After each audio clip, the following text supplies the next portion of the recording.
माँ वैष्णो देवी की पौराणिक कथा अवश्य पढ़ें। माता वैष्णो देवी को लेकर कई कथाएं प्रचलित हैं। उसमें से यह एक प्रामाणिक कहानी है। एक प्राचीन मान्यता के अनुसार माता वैष्णो के एक परम भक्त श्रीधर की भक्ति से प्रसन्न होकर माँ ने उसकी लाज रखी और दुनिया को अपने अस्तित्व का प्रमाण दिया। एक बार ब्राह्मण श्रीधर ने अपने गांव में माता का भंडारा रखा और सभी गांव वालों व साधु संतों को भंडारे में पधारने का निमंत्रण दिया। पहली बार तो गांव वालों को विश्वास ही नहीं हुआ कि निर्धन श्रीधर भंडारा करा रहा है। अपने भक्त श्रीधर की लाज रखने के लिए मां वैष्णो देवी कन्या का रूप धारण करके भंडारे में आईं। श्रीधर ने भैरवनाथ को भी अपने शिष्यों के साथ आमंत्रित किया था। भंडारे में भैरवनाथ ने खीर पूरी की जगह मांस मदिरा का सेवन करने की बात की, तब श्रीधर ने इस पर असहमति जताई।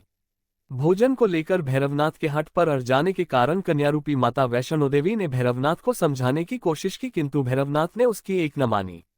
जब भैरवनाथ ने उस कन्या को पकड़ना चाहा, तब वह कन्या वहां से त्रिकूट पर्वत की ओर भागी और उस कन्यारूपी वैष्णो देवी ने एक गुफा में 9 माह तक तपस्या की। इस गुफा के बाहर माता की रक्षा के लिए हनुमान जी ने पहरा दिया। इस पवित्र गुफा को अर्धकुंवारी के नाम से जाना जाता है। अर्धकुंवारी के पास ही माता की चरण पादुका भी है। ये वह स्थान है जहां माता ने भागते भागते मुड़कर भैरवनाथ को देखा था। गुफा से बाहर निकलकर कन्या ने मां वैष्णो देवी का रूप धारण किया और भैरवनाथ को चेतावनी देकर वापस जाने को कहा। फिर भी भैरवनाथ नहीं माना। माता गुफा के भीतर चली गई। तब माता की रक्षा के लिए हनुमान जी ने गुफा के बाहर भैरवनाथ से युद्ध किया। भैरवनाथ ने फिर भी हार नहीं मानी, पर जब वीर हनुमान निढाल होने लगे, तब माता वैष्णो देवी ने महाकाली का रूप धारण कर भैरवनाथ का संहार कर दिया। भैरवनाथ का सिर कटकर भवन से 8 किलोमीटर दूर त्रिकूट पर्वत की भैरव घाटी में गिरा। उस स्थान को भैरवनाथ के मंदिर के नाम से जाना जाता है। जिस स्थान पर मां वैष्णो देवी ने भैरवनाथ का वध किया था, वह स्थान पवित्र गुफा अथवा भवन के नाम से प्रसिद्ध है।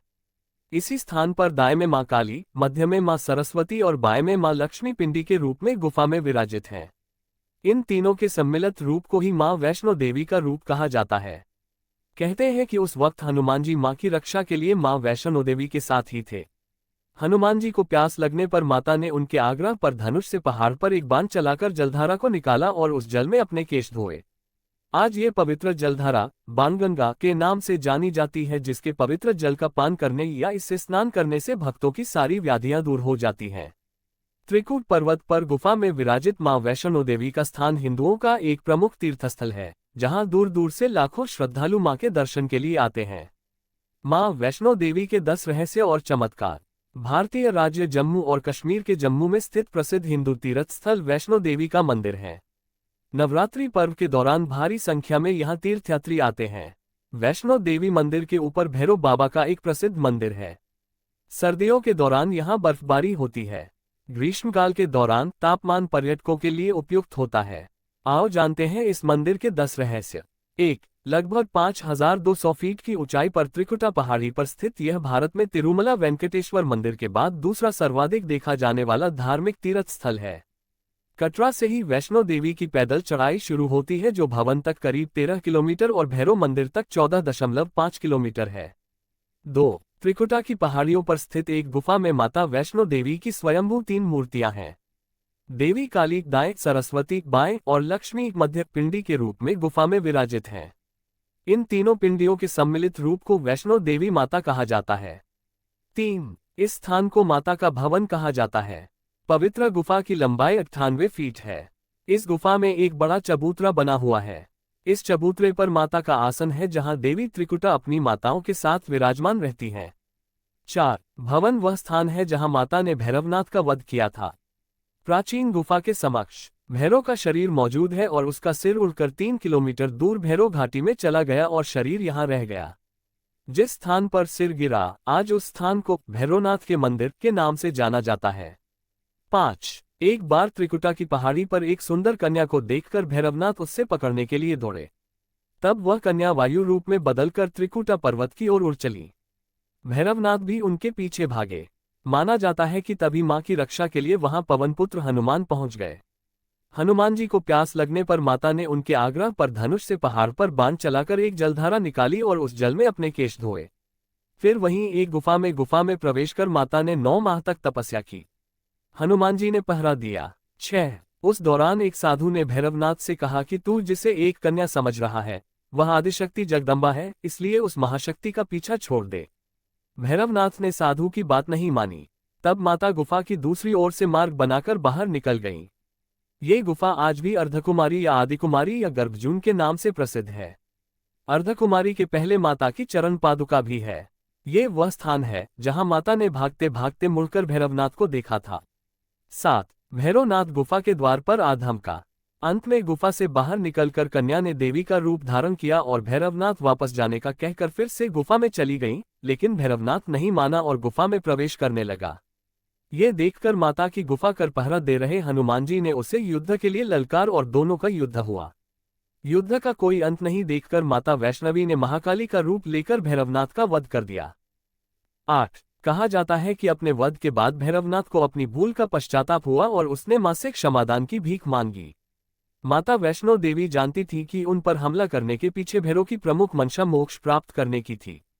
तब उन्होंने न केवल भैरव को पुनर्जन्म के चक्र से मुक्ति प्रदान की, बल्कि उसे वरदान देते हुए कहा कि मेरे दर्शन तब तक पूरे नहीं माने जाएंगे जब तक कोई भक्त मेरे बाद तुम्हारे दर्शन नहीं करेगा। 9. मंदिर की कथा। उपरोक्त कथा को वैष्णो देवी के भक्त श्रीधर से जोड़कर भी देखा जाता है। 700 वर्ष से भी अधिक समय पहले कटरा से कुछ दूरी पर स्थित हंसाली गांव में मां वैष्णवी के परम भक्त श्रीधर रहते थे। वे निसंतान और गरीब थे। एक बार उन्होंने माता का भंडारा रखा। भंडारे के एक दिन पहले श्रीधर एक पल के लिए भी सो नहीं पा रहे थे, ये सोचकर कि वह मेहमानों को भोजन कैसे करा सकेंगे। श्रीधर ने अपनी आंखें खोली और सोचा कि इन सभी को भोजन कैसे कराएंगे। तब उसने एक छोटी लड़की को झोपड़ी से बाहर आते हुए देखा जिसका नाम वैष्णवी था। वह भगवान की कृपा से आई थी। वह सभी को स्वादिष्ट भोजन परोस रही थी। भंडारा बहुत अच्छी तरह से संपन्न हो गया था। भंडारे के बाद श्रीधर उस छोटी लड़ी वैष्णवी के बारे में जानने के लिए उत्सुक थे, पर वैष्णवी गायब हो गई और उसके बाद किसी को नहीं दिखी।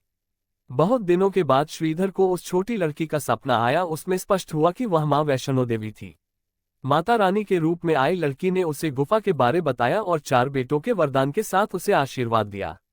श्रीधर एक बार फिर खुश हो गए और मां की गुफा की तलाश में निकल पड़े और कुछ दिनों बाद उन्हें वह गुफा मिल गई। तभी से वहां पर माता के दर्शन के लिए श्रद्धालु जाने लगे। 10. इस पवित्र गुफा में एक और चमत्कार देखने को मिलता है। इस गुफा से पवित्र गंगाजल निकलता रहता है।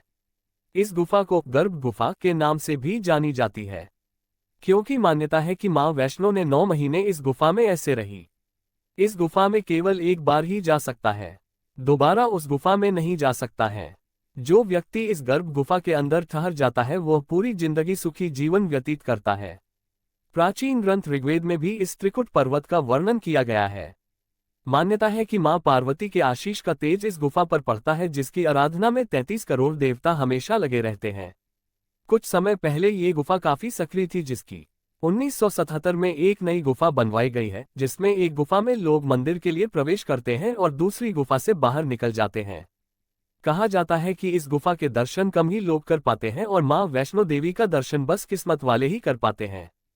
मां वैष्णो देवी की गुफा में भैरव का शरीर रखा गया है। मां वैष्णो ने भैरव को त्रिशूल से मारा था और उसका सिर उड़कर भैरव घाटी में चला गया था, तभी से वह शरीर वहीं मौजूद है।